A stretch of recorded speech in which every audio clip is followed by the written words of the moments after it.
বর্তমানে বিশ্বকাপ ফুটবলের রঙে রঙিন পুরো যুক্তরাষ্ট্র। গত কয়েক সপ্তাহে ফুটবল শুধু মাঠে নয়, ব্যবসা বাণিজ্যের পালেও লেগেছে এর হাওয়া। টুর্নামেন্ট শেষ হওয়ার এই পর্যায়ে প্রশ্ন উঠেছে, মার্কিন অর্থনীতিতে এই আয়োজন কতটুকু প্রভাব ফেলল? প্রত্যাশার পাহাড় সম পরিসংখ্যানের বিপরীতে বাস্তবের চিত্রটা ঠিক কেমন? যুক্তরাষ্ট্র থেকে সিদ্দিকুর রহমানের সুমনের পাঠানো তথ্য চিত্রে দেখুন ডেস্ক রিপোর্ট। আর কিছুদিন পরেই পদ্মা নামবে the greatest show on earth football বিশ্বকাপের, যে আসর ঘিরে যুক্তরাষ্ট্রে পর্যটকদের ঢলে জমজমাট ব্যবসা বাণিজ্য।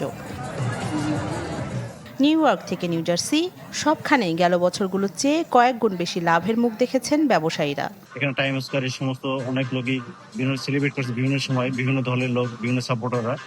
তো আমাদের এখানে সেই হিসেবে আমরা অনেক কাস্টমার পেয়েছি।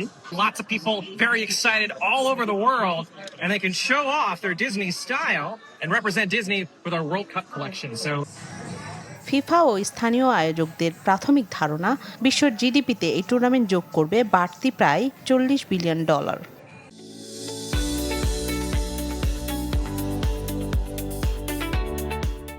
Once I saw the lot of flag, cap, jersey.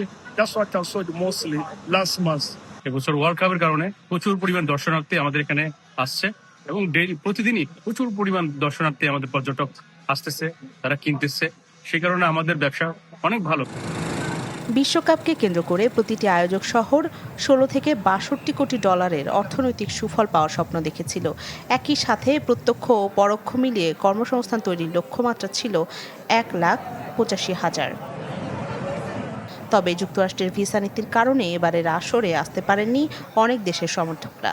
প্রক্রিয়া সহজ হলে ব্যবসা বাণিজ্য আরও বাড়ত বলেই মনে করেন ইউএস বাংলাদেশ চেম্বারের সভাপতি।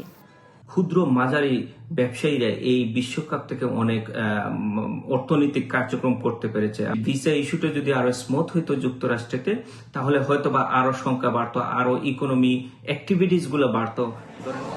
অর্থনীতিবিদদের মতে 2026 বিশ্বকাপ মার্কিন যুক্তরাষ্ট্রের জন্য নিছক একটি টুর্নামেন্ট নয়, বরং এক বিশাল বাণিজ্যিক ব্র্যান্ডিং। Desk report, channel 24।